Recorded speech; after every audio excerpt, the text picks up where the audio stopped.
And needless to say, it's been an amazing first year for DITV. Let's send it out to Shelby Cloak, who leads us through this year's top news stories. It's been an exciting year for us here at DITV, and we wanted to share with you the top 5 most reported stories of the year. So let's start with number 5. 2 infected airline passengers may have helped spread Iowa's mumps epidemic to 6 other Midwestern states. The mumps virus broke out early this year, and experts say this is the first mumps epidemic in over 20 years.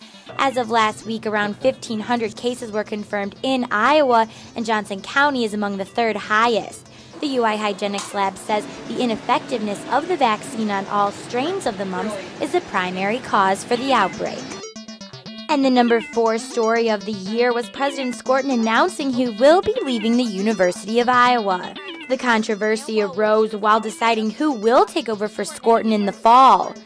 If that is the case, an interim president would be selected by the Board of Regents. And the Board of Regents did select an interim president of Gary Fethke. He'll be taking over until a new president is decided.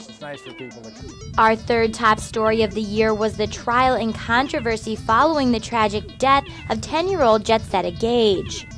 After 2 crosses were put up and taken down outside of the murderer's home, a jury found Roger Bentley guilty of kidnapping and murdering the little girl. He is now sentenced to life in prison.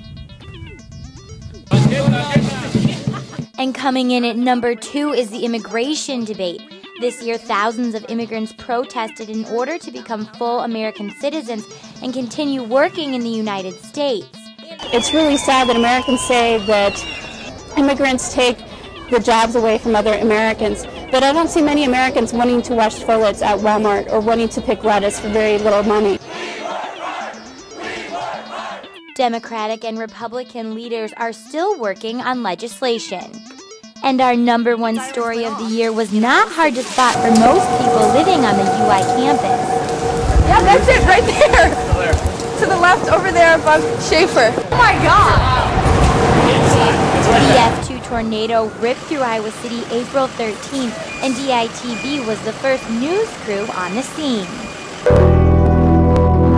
Through a half-hour special broadcast, DITV told countless stories to over 6,000 people.